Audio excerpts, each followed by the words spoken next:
Hi friends, welcome back to our channel. ഇന്ന് നമ്മൾ നോക്കുന്നത് 7th സ്റ്റാൻഡേർഡിലെ മലയാളം കേരള പാഠാവലിയിലെ ഫസ്റ്റ് യൂണിറ്റിലെ 3rd ചാപ്റ്ററാണ്. മനസ്സിലെ കിളി എന്ന ചാപ്റ്ററും ഈ ചാപ്റ്ററുമായി ബന്ധപ്പെട്ട പ്രവർത്തനങ്ങളുമാണ് നമ്മൾ ഡിസ്കസ് ചെയ്യാൻ പോകുന്നത്.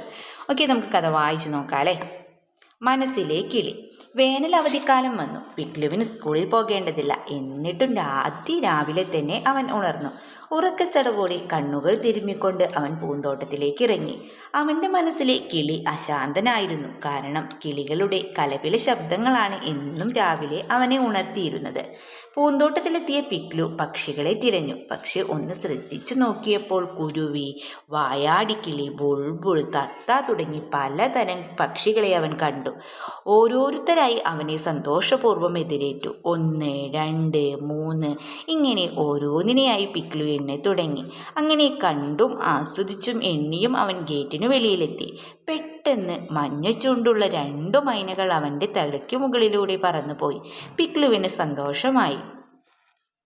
അവൻ ആനന്ദത്തോടെ കൈകൊട്ടി. സന്തോഷം തിരിച്ചു കാട്ടുപോലെ പൂക്കൾ തലയാട്ടി ആഹ്ലാദം കൊണ്ടു. തേനീച്ചകൾ മുരളുന്നത് അവൻ കേട്ടു. സൂര്യൻ മുന്നോട്ടു പോയി. പകൽ രാത്രിയായി. അടുത്ത ദിവസം അതിരാവിലെ എല്ലാവരും നല്ല ഉറക്കത്തിലായിരുന്നു. അപ്പോൾ അതാ ഒരു മൈന കൂട്ടിനകത്ത് കിടന്ന് പിടയ്ക്കുന്നു. ആ മൈനയുടെ ഒരു കാൽ ചങ്ങല കൊണ്ട് കെട്ടിയിരിക്കുന്നു. ആരാണ് അതിനെ ചങ്ങലക്കിട്ടതെന്ന് പിക്ലു അത്ഭുതപ്പെട്ടു. വേഗം തന്നെ അമ്മയോടത് ചോദിക്കാൻ അവൻ ഓടി. തൻ്റെ ചേട്ടനായ ടോട്ടനാണ് അടുത്തുള്ള കാട്ടിൽ നിന്ന് മൈനയെ പിടിച്ചുകൊണ്ടുവന്ന് അതിൻ്റെ കാലുകൾ കെട്ടി കൂട്ടിലടച്ചത്. ആ മൈന വളരെ സങ്കടത്തിലാണെന്നും ഒന്നും തിന്നുന്നില്ലെന്നും പിക്ലു ശ്രദ്ധിച്ചു. മാത്രമല്ല അത് ഇടയ്ക്കിടെ ദയനീയമായി കരഞ്ഞുകൊണ്ടേയിരുന്നു. ആ പക്ഷിയോർത്തു പിക്ലുവിന് സങ്കടമായി. മൈനയുടെ കരച്ചിൽ കേട്ട് മറ്റു പക്ഷികളൊന്നും പൂന്തോട്ടത്തിൽ വന്നില്ല. എന്തു വേണമെന്നറിയാതെ അവൻ അമ്പരന്നു. പെട്ടെന്ന് അവനൊരു ആശയം തോന്നി. ഒരു കസേര കൊണ്ടുവന്ന് അതിനു മുകളിൽ കയറി നിന്നു പക്ഷിക്കൂട് തുറന്നു. കൂട് തുറന്നയുടനെ മൈന സന്തോഷത്തിൽ അവനെ നോക്കി. പിക്ലു മൈനയുടെ കാലിലെ കെട്ടഴിച്ച് അതിനെ കയ്യിലെടുത്തു. മൃദുവായി തലോടി. അതിനുശേഷം അവൻ അമ്മയെ വിളിച്ചു. കുറച്ച് തൈലവുമായി വന്ന അമ്മ പക്ഷിയുടെ മുറിവേറ്റ കാലിൽ കുഴമ്പ് പുരട്ടി.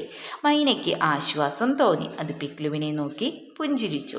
അവൻ സ്നേഹപൂർവ്വം അതിനെ ലാളിച്ചു. ആ മൈനപ്പെണ്ണ് മനോഹരമായ പാട്ടുപാടി. ആ പാട്ട് കേട്ട് ഉദ്യാനത്തിൽ മറ്റു പക്ഷികൾ പറന്നു വന്നു. കളിക്കാനും തുടങ്ങി. പലയിനം പക്ഷികൾ അവിടെ വന്നു നിറഞ്ഞു. പൂന്തോട്ടത്തിലേക്ക് പോയ മൈന ഒരു മരക്കൊമ്പിൽ കയറി. ഒരു കൊമ്പിൽ നിന്ന് മറ്റൊരു കൊമ്പിലേക്ക് അത് ചാടി. ഒടുവിൽ മൈന പറന്നുപോയി. നീലാകാശത്തിൻ്റെ വിശാലതയിലേക്ക് പറന്നുപോയി. കിഴക്കേ ആകാശത്തിൽ സൂര്യൻ ചുവന്നു തിളങ്ങി. പൂന്തോട്ടത്തിലെ സുന്ദര പുഷ്പങ്ങൾ പ്രഭാത കിരണങ്ങളാൽ അനുഗ്രഹിക്കപ്പെട്ടു. തുമ്പികൾ ചിറകുവിടർത്തി നൃത്തം ചെയ്തു.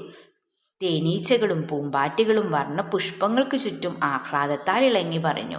എല്ലാവരും സന്തുഷ്ടരായി കണ്ടു. എന്നാൽ പിക്ലു ദുഃഖിതനായിരുന്നു. മൈന അതിൻ്റെ അമ്മയെ കണ്ടെത്തുമോ? അതിന് വീട്ടിലേക്കുള്ള വഴി അറിയുമോ? അടുത്ത ദിവസം അതിരാവിലെ ആരോ തൻ്റെ പേര് വിളിക്കുന്നതായി പിക്ലു കേട്ടു. അവൻ പുറത്തേക്കോടി. താൻ കൂട്ടിൽ നിന്ന് സ്വതന്ത്രനാക്കിയ മൈന അവളുടെ അമ്മയുമായി പൂമരക്കൊമ്പിലിരിക്കുന്നു. പിക്ലു അച്ഛനെയും അമ്മയെയും ചേട്ടനെയും വിളിച്ചു. സന്തോഷത്തോടെ ആർത്തു വിളിച്ചു. ഹായ് ഹൂയ് ആഹ്ലാദത്തിമർപ്പിൽ അവൻ ആറാടി. തൻ്റെ മനസ്സിലെ പക്ഷി പറന്നു ചെന്ന് പ്രകൃതിയിലെ പക്ഷിയെ കണ്ടുമുട്ടിയ സന്തോഷ അനുഭവം പിക്ലുവിനുണ്ടായി. ബിമലേന്ദ്ര ചക്രവർത്തിയുടെ മനസ്സിലെ കിളി എന്ന ഭാഗമാണല്ലേ നമ്മൾ വായിച്ചത്. കൂട്ടുകാർക്ക് അത് ഇഷ്ടപ്പെട്ടോ? ഇനി നമുക്ക് ഓരോ ചോദ്യങ്ങളായി നോക്കിയാലോ? വായിക്കാം, പറയാം. ഒന്നാമത്തെ ചോദ്യം എന്താണ്? പൂന്തോട്ടത്തിൽ പിക്ലുവിനെ എതിരേറ്റത് ആരെല്ലാമായിരുന്നു? കുരുവി, വായാടിക്കിളി, ബുൾബുള്, തത്ത തുടങ്ങി പലതരം പക്ഷികളാണല്ലേ പിക്ലുവിനെ എതിരേറ്റത്. Okay, the next question. അടുത്ത ദിവസം രാവിലെ പിക്ലു കണ്ട കാഴ്ച എന്തായിരുന്നു? ഒരു മൈന കൂട്ടിനകത്ത് കിടന്ന് പിടയ്ക്കുന്നതാണല്ലേ അടുത്ത ദിവസം അതിരാവിലെ പിക്ലു കണ്ടത്. ആ മൈനയുടെ ഒരു കാല് ചങ്ങല കൊണ്ട് കെട്ടിയിരിക്കുന്നു. ഇതിന് മൂന്നാമത്തെ ചോദ്യം നോക്കാം. കൂട്ടിൽ കിടന്ന മൈനയെ പിക്ലു എന്താ ചെയ്തത്? പിക്ലു മൈനയുടെ കാലിൽ കെട്ടഴിച്ചതിനെ കയ്യിലെടുത്ത് മൃദുവായി തലോടിയല്ലേ. അതിനുശേഷം അവൻ അമ്മയെ വിളിച്ച് അമ്മ പക്ഷിയുടെ മുറിവേറ്റ കാലിൽ എന്ത് ചെയ്തു? കുറച്ച് തൈലം പുരട്ടി കൊടുത്തു. Okay, the next question. എന്നാൽ പിക്ലു ദുഃഖിതനായിരുന്നു. കാരണം എന്തെന്നാണല്ലേ ചോദിച്ചിട്ടുള്ളത്. കാരണം എന്തായിരുന്നു? താൻ കൂട് തുറന്ന് പറത്തിവിട്ട മൈന അതിൻ്റെ അമ്മയെ കണ്ടെത്തുമോ? അതിന് വീട്ടിലേക്കുള്ള വീട്ടിലേക്കുള്ള വഴി അറിയുമോ എന്നെല്ലാം ഓർത്തിട്ടാവും അല്ലേ പിക്ലു ദുഃഖിതനായിട്ടുണ്ടാവുക. ഓക്കെ, അപ്പം ആൻസർ എന്താണ്? താൻ കൂട് തുറന്ന് പറത്തിവിട്ട മൈന അതിൻ്റെ അമ്മയെ കണ്ടെത്തുമോ, അതിന് വീട്ടിലേക്കുള്ള വഴി അറിയുമോ എന്നെല്ലാം ഓർത്താണ് പിക്ലു ദുഃഖിതനായത്. Okay, the next question. പിക്ലുവിൻ്റെ സന്തോഷ അനുഭവം എന്തായിരുന്നു പിക്ലുവിൻ്റെ സന്തോഷ അനുഭവം? പിക്ലു കൂട്ടിൽ നിന്നും സുന്ദരിയാക്കിയ മൈന അവളുടെ അമ്മയുമായി മൂമരക്കൊമ്പിലിരിക്കുന്നു അല്ലേ. അത് കണ്ടപ്പോൾ അവൻ എന്തായി? സന്തോഷമായി. തൻ്റെ മനസ്സിലെ പക്ഷി പറന്നു ചെന്ന് പ്രകൃതിയിലെ പക്ഷിയെ കണ്ടുമുട്ടിയ സന്തോഷ അനുഭവം പിക്ലുവിനുണ്ടായി അല്ലേ. ഓക്കെ, ഇനി നെക്സ്റ്റ് നോക്കാം. കണ്ടെത്തി എഴുതാം എന്നുള്ളതാണ്. പിക്ലുവിൻ്റെ മനസ്സിലെ കിളി അശാന്തനായിരുന്നു എന്ന് പറയാനുള്ള കാരണം എന്താവാം എന്നാണല്ലേ ചോദിച്ചിട്ടുള്ളത്. എന്തായിരിക്കും? കിളികളെ കാണാനും അവയുടെ ശബ്ദം കേൾക്കുവാനും പിക്ലുവിന് എന്ത് ചെയ്യായിരുന്നു? ഏറെ ഇഷ്ടമാണല്ലേ. അതുകൊണ്ടാണ് അവധിക്കാലമായിരുന്നിട്ടും അവൻ എന്ത് ചെയ്തത്? അതിരാവിലെ ഉണർന്ന് പൂന്തോട്ടത്തിലേക്ക് പോയത്. എന്നാൽ പൂന്തോട്ടത്തിലെത്തിയ അവൻ കിളികളെയൊന്നും കണ്ടില്ല. അവൻ്റെ ചേട്ടൻ ഒരു മൈനയെ കൂട്ടിലിട്ട് അതിൻ്റെ ഒരു കാൽ ചങ്ങല കൊണ്ട് ബന്ധിച്ചിരിക്കുന്നു. അതിൻ്റെ കരച്ചിൽ കേട്ടാണ് മറ്റു പക്ഷികളൊന്നും അവൻ്റെ പൂന്തോട്ടത്തിലേക്ക് വരാതിരുന്നത്. ഇത് പിക്ലുവിൻ്റെ മനസ്സിനെ വേദനിപ്പിച്ചു. പിക്ലുവിൻ്റെ മനസ്സിലെ കിളി അശാന്തനായിരുന്നു എന്ന് പറഞ്ഞതിന് കാരണം ഇതാണ്. ഓക്കെ, ദ നെക്സ്റ്റ് ക്വസ്റ്റ്യൻ നോക്കാം. പിക്ലുവിൻ്റെ ചേട്ടൻ മൈനയെ പിടിച്ച് കൂട്ടിലാക്കി. പിക്ലു ചേട്ടനോട് ചോദിക്കുകയും പോലും ചെയ്യാതെ അതിൻ്റെ കെട്ടഴിച്ച് പറത്തിവിട്ടു. അവൻ അങ്ങനെ ചെയ്തത് എന്തുകൊണ്ടാകാം എന്നാണല്ലേ ചോദിച്ചിട്ടുള്ളത്. എന്തുകൊണ്ടായിരിക്കും? മൈന വളരെ സങ്കടത്തിലാണെന്നും ഒന്നും തിന്നില്ലെന്നും പിക്ലു ശ്രദ്ധിക്കുന്നുണ്ടല്ലേ. അപ്പോൾ അതിടയ്ക്കിടെ ദയനീയമായി കരഞ്ഞുകൊണ്ടിരുന്നു. മൈനയുടെ കരച്ചിൽ കേട്ട് മറ്റു കിളികളൊന്നും പൂന്തോട്ടത്തിൽ വന്നില്ല. അതോടെ അവന് സങ്കടമായല്ലേ. അപ്പോൾ കിളികൾ വാനിൽ പറന്നു നടക്കേണ്ടവയാണെന്ന ബോധ്യമുള്ള കുട്ടിയാണ് പിക്ലു. അവയെ കൂട്ടിലടച്ച് വളർത്തുന്നതിനോട് അവന് യോജിപ്പില്ല. ഈ കാരണങ്ങൾ കൊണ്ടാണ് പിക്ലു ചേട്ടനോട് ചോദിക്കുക പോലും ചെയ്യാതെ എന്ത് ചെയ്തത്? അതിൻ്റെ കെട്ടഴിച്ച് പറത്തിവിട്ടതല്ലേ. നെക്സ്റ്റ് ക്വസ്റ്റ്യൻ നോക്കാം. പക്ഷികളെ ഇഷ്ടപ്പെടുന്ന പലരും അവരെ കൂട്ടിലടച്ച് വളർത്താറുണ്ട്. ഇങ്ങനെ ചെയ്യുന്നതിനോട് നിങ്ങൾ യോജിക്കുന്നുണ്ടോ? ചർച്ച ചെയ്യുക എന്നാണല്ലേ പറഞ്ഞത്. അപ്പം നിങ്ങൾ യോജിക്കുന്നുണ്ടോ? ഇല്ല അല്ലേ. അപ്പം നിങ്ങൾക്ക് എന്ത് ചെയ്യാം? യോജിക്കുന്നില്ല എന്ന് എഴുതാം. ഇതിനെ എഴുതാൻ നമുക്ക്. പക്ഷികളോടുള്ള സ്നേഹം പ്രകടമാക്കുന്നത് അവയെ കൂട്ടിലടച്ചിട്ടല്ല. പക്ഷികളും പ്രകൃതിയുടെ ഭാഗമാണ്. നമ്മളെപ്പോലെ തന്നെ സ്വാതന്ത്ര്യത്തോടെ ഭൂമിയിൽ ജീവിക്കാനുള്ള അവകാശം അവയ്ക്കുമുണ്ട്. അവയെ കൂട്ടിലടയ്ക്കുമ്പോൾ മറ്റു പക്ഷികളോട് കൂട്ടുകൂടാനും സ്വതന്ത്രമായി പറക്കാനുമുള്ള അവസരം നിഷേധിക്കുകയാണ് ചെയ്യുന്നത്. നമ്മൾ പക്ഷികളെ ആത്മാർത്ഥമായി സ്നേഹിക്കുന്നുണ്ടെങ്കിൽ ഒരിക്കലും നാം അവരുടെ സ്വാതന്ത്ര്യം നഷ്ടപ്പെടുത്തരുത്. ഓക്കെ, ഇത് നെക്സ്റ്റ് നോക്കാം. പേരിന് പകരം പദം എഴുതാം എന്നാണല്ലേ കൊടുത്തിട്ടുള്ളത്. നോക്കൂ, പിക്ലു അതിരാവിലെ തന്നെ ഉണർന്നു. പിക്ലു കണ്ണുകൾ തിരുമ്മിക്കൊണ്ട് പൂന്തോട്ടത്തിലിറങ്ങി. പൂന്തോട്ടത്തിലെത്തിയ പിക്ലു പക്ഷികളെ തിരഞ്ഞു. പലതരം പക്ഷികളെ പിക്ലു കണ്ടു. ഓരോരുത്തരായി പിക്ലുവിനെ സന്തോഷപൂർവ്വം എതിരേറ്റു. 2 മൈനകൾ പിക്ലുവിൻ്റെ തലയ്ക്കു മുകളിലൂടെ പറന്നുപോയി. പിക്ലു ആനന്ദത്തോടെ കൈകൊട്ടി. പിക്ലു അതിരാവിലെ തന്നെ ഉണർന്നു. അവൻ കണ്ണുകൾ തിരുമ്മിക്കൊണ്ട് പൂന്തോട്ടത്തിലിറങ്ങി. പൂന്തോട്ടത്തിലെത്തിയ അവൻ പക്ഷികളെ തിരഞ്ഞു. ഇതേ മാതൃകയിൽ നമ്മൾ എന്ത് ചെയ്യണം? തുടർന്നുള്ള വാക്യങ്ങളും മാറ്റി എഴുതാനാണല്ലേ പറഞ്ഞിട്ടുള്ളത്. മാറ്റി എഴുതുമ്പോൾ ഉപയോഗിച്ച പദം ഏതാണ്? അപ്പം ഇങ്ങനെ എഴുതിയപ്പോഴുണ്ടായ വ്യത്യാസം എന്താണ് ചർച്ച ചെയ്യാനും പറഞ്ഞിട്ടുണ്ടല്ലേ. ഇവിടെ നോക്കൂ, ഒരുപാട് പിക്ലു പിക്ലു എന്നിങ്ങനെ പേര് ആവർത്തിച്ച് വരുന്നുണ്ട് അല്ലേ. അപ്പം നമുക്ക് മാറ്റി എഴുതിയാലോ? പിക്ലു അതിരാവിലെ ഉണർന്നു. അവൻ കണ്ണുകൾ തിരുമ്മിക്കൊണ്ട് പൂന്തോട്ടത്തിലിറങ്ങി. പൂന്തോട്ടത്തിലെത്തിയ അവൻ പക്ഷികളെ തിരഞ്ഞു. പലതരം പക്ഷികളെ അവൻ കണ്ടു. ഓരോരുത്തരായി അവനെ സന്തോഷപൂർവ്വം എതിരേറ്റു. 2 മൈനകൾ അവൻ്റെ തലയ്ക്ക് മുകളിലൂടെ പറന്നുപോയി. അവൻ ആനന്ദത്തോടെ കൈകൊട്ടി അല്ലേ. അപ്പം മാറ്റി എഴുതുമ്പോൾ പിക്ലു എന്നതിന് പകരം അവൻ, അവനെ, അവൻ്റെ എന്നീ പദങ്ങളാണല്ലേ നമ്മൾ ഉപയോഗിച്ചത്. ഓക്കെ, അപ്പോൾ ഇങ്ങനെ എഴുതിയപ്പോൾ ഉണ്ടായ വ്യത്യാസം എന്താണ്? ഇങ്ങനെ മാറ്റി എഴുതിയപ്പോൾ അർത്ഥത്തിന് വ്യത്യാസമൊന്നും വരുന്നില്ല അല്ലേ. പക്ഷെ പിക്ലു എന്ന പേരിന് പകരമാണ് നമ്മൾ എന്ത് ചെയ്യുന്നത്? അവൻ, അവനെ, അവൻ്റെ എന്നെല്ലാം പ്രയോഗിച്ചിട്ടുള്ളതല്ലേ. അപ്പോൾ പേര് ആവർത്തിക്കാതിരിക്കാൻ എന്ത് ചെയ്യുന്നുണ്ട്? ഈ പ്രയോഗങ്ങൾ സഹായിക്കുന്നുണ്ടല്ലേ.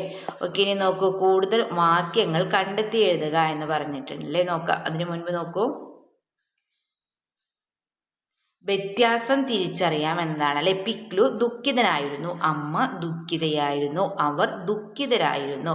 അപ്പോൾ അടിവരയിട്ട പദങ്ങൾ വ്യത്യസ്തമാകുന്നത് എന്തുകൊണ്ട് ചർച്ച ചെയ്യുക. ഇത്തരത്തിൽ മാറ്റം വരുന്ന പദങ്ങൾ ഉൾക്കൊള്ളുന്ന കൂടുതൽ വാക്യങ്ങൾ കണ്ടെത്തി പട്ടികപ്പെടുത്തുക എന്ന് പറഞ്ഞിട്ടുണ്ടല്ലേ. അപ്പോൾ ഇവിടെ എന്താണ്? ഇവിടെ നോക്കൂ, ദുഃഖിതനായിരുന്നു. അതെന്താണ് ഇവിടെ? പുരുഷനെ സൂചിപ്പിക്കുന്നു അല്ലേ. അപ്പം പിക്ലു ആൺകുട്ടി ആയതുകൊണ്ട് ദുഃഖിതൻ എന്ന് പ്രയോഗിച്ചിരിക്കുന്നു അല്ലേ. നെക്സ്റ്റ് ദുഃഖിതയായിരുന്നു, അതായത് ഇവിടെ സ്ത്രീയാണല്ലേ സൂചിപ്പിക്കുന്നത്. അമ്മ സ്ത്രീ ആയതുകൊണ്ട് ദുഃഖിത എന്ന് പ്രയോഗിച്ചിരിക്കുന്നു. ഇനി ദുഃഖിതരായിരുന്നു, അപ്പോൾ ഇവിടെ എന്താണ്? പുരുഷന്മാരെയും സ്ത്രീകളെയും സൂചിപ്പിക്കുന്നില്ല. അതായത് കൂടുതൽ ആളുകളുള്ള ഇടത്താണ് നമ്മൾ എന്ത് ചെയ്യുന്നത്? ദുഃഖിതർ എന്ന് പ്രയോഗിച്ചിട്ടുള്ളത് അല്ലേ. ഓക്കെ, അപ്പോൾ ഇത്തരത്തിൽ മാറ്റം വരുന്ന കൂടുതൽ പദങ്ങൾ നമ്മളോട് കണ്ടെത്തി പട്ടികപ്പെടുത്താൻ പറഞ്ഞിട്ടുണ്ടല്ലോ. അപ്പോൾ ഏതൊക്കെ എഴുതാം നമുക്ക്? പിക്ലു അശാന്തനായിരുന്നു, അമ്മ അശാന്തയായിരുന്നു, അവർ അശാന്തരായിരുന്നു. അപ്പോൾ ഇതുപോലുള്ള കൂടുതൽ പദങ്ങൾ നിങ്ങൾ എന്ത് ചെയ്യുക? കണ്ടെത്തി എഴുതുക. ഓക്കെ, ഇത് നെക്സ്റ്റ് നോക്കാം. ഉപന്യാസം തയ്യാറാക്കാം എന്നുള്ളതാണ് അല്ലേ. ഓക്കെ, നമുക്ക് വായിച്ചു നോക്കാം. ബാലാമണിയമ്മയുടെയും കുമാരനാശാന്റെയും വരികളാണ് ഇവിടെ കൊടുത്തിട്ടുള്ളത്. വിട്ടയക്കുക കൂട്ടിൽ നിന്ന് എന്നെ ഞാൻ ഒട്ടുവാനിൽ പറന്നിറങ്ങട്ടെ. ബാലാമണി അമ്മയുടെ വരികളാണല്ലേ. സ്വാതന്ത്ര്യം തന്നെ അമൃതം, സ്വാതന്ത്ര്യം തന്നെ ജീവിതം, പാരതന്ത്ര്യം മാനികൾക്ക് മൃതിയേക്കാൾ ഭയാനകം. കുമാരനാശാന്റെ വരികളാണ് കൊടുത്തിട്ടുള്ളത് അല്ലേ. ഓക്കെ, മനസ്സിലെ കിളി എന്ന കഥ, മുകളിൽ കൊടുത്ത കവിതാശകലങ്ങൾ എന്നിവ വിശകലനം ചെയ്ത് സ്വാതന്ത്ര്യത്തിന്റെ പ്രാധാന്യം എന്ന വിഷയത്തിൽ ഉപന്യാസം തയ്യാറാക്കുക. സ്വാതന്ത്ര്യത്തെ കുറിക്കുന്ന കൂടുതൽ കവിത ഗാനശകലങ്ങൾ കണ്ടെത്തി രചനയിൽ ഉൾപ്പെടുത്തുമല്ലോ എന്ന് ചോദിച്ചിട്ടുണ്ട് അല്ലേ. ഓക്കെ, അപ്പോൾ നമുക്ക് ഉപന്യാസം എഴുതാം. സ്വാതന്ത്ര്യം പോലെ മഹത്തരമായത് മറ്റൊന്നും തന്നെയില്ല. ഭൂമിയിൽ ജനിക്കുന്ന ഏതൊരു ജീവിയുടെയും ജന്മാവകാശമാണ് സ്വാതന്ത്ര്യം എന്നത്. അത് നിഷേധിക്കാനുള്ള അവകാശം ആർക്കും തന്നെയില്ല. സ്വാതന്ത്ര്യത്തിൻ്റെ ആകാശത്തിലൂടെ പറന്നു നടക്കാനാണ് എല്ലാവരും ആഗ്രഹിക്കുന്നത്. മനസ്സിലെ കിളി എന്ന കഥയിൽ പിക്ലു എന്ന കുട്ടിയെയും മൈനയും നമ്മെ അത് ഓർമ്മപ്പെടുത്തുന്നു. കൂട്ടിൽ നിന്നെന്നെ വിട്ടയക്കുക, ഞാൻ ആകാശത്ത് പറന്നു നടക്കട്ടെ എന്നാണ് ബാലാമണി അമ്മയുടെ കവിതയിലെ കിളി പറയുന്നത്. കൂട്ടിലടയ്ക്കപ്പെട്ടൊരു കിളിയുടെ സ്വാതന്ത്ര്യത്തിനു വേണ്ടിയുള്ള ദാഹമാണ് ഈ വരിയിൽ പ്രകടമാകുന്നത്. ഭക്ഷണവും വെള്ളവും സംരക്ഷണവും ഒക്കെ കിട്ടിയാലും കൂട്ടിലടയ്ക്കുന്നതിലൂടെ കിളിയുടെ പറന്നു നടക്കാനുള്ള സ്വാതന്ത്ര്യത്തെ പൂർണ്ണമായിട്ടും നിഷേധിക്കുന്നു. മറ്റുള്ളവരുടെ അവകാശങ്ങൾ ലംഘിക്കാനും അവഗണിക്കാനും നമ്മുടെ സ്വാതന്ത്ര്യം നമ്മെ അനുവദിക്കുന്നില്ല. സ്വാതന്ത്ര്യം അമൃതിന് തുല്യമാണ്. സ്വാതന്ത്ര്യമില്ലെങ്കിൽ ജീവിതമില്ല. സ്വാതന്ത്ര്യം ഇല്ലാതാകുന്ന അവസ്ഥ മരണത്തേക്കാൾ ഭയാനകമാണെന്ന് കുമാരനാശൻ തൻ്റെ വരികളിലൂടെ ചൂണ്ടിക്കാട്ടുന്നു. വ്യക്തികൾക്കും സമൂഹത്തിലും രാജ്യത്തിനും എന്ന പോലെ ഓരോ ജീവജാലങ്ങൾക്കും സ്വാതന്ത്ര്യം എന്നത് പ്രധാനമാണ്. നാം ഓരോരുത്തരും മറ്റുള്ളവരുടെ സ്വാതന്ത്ര്യത്തെ മാനിക്കുകയും അവരുടെ സ്വാതന്ത്ര്യത്തിൽ ഇടപെടാതിരിക്കുകയും ചെയ്യേണ്ടതാണ്. അപ്പോൾ ഇതുപോലെ നിങ്ങൾ എന്ത് ചെയ്യുക? ഒരു ഉപന്യാസം തയ്യാറാക്കുക.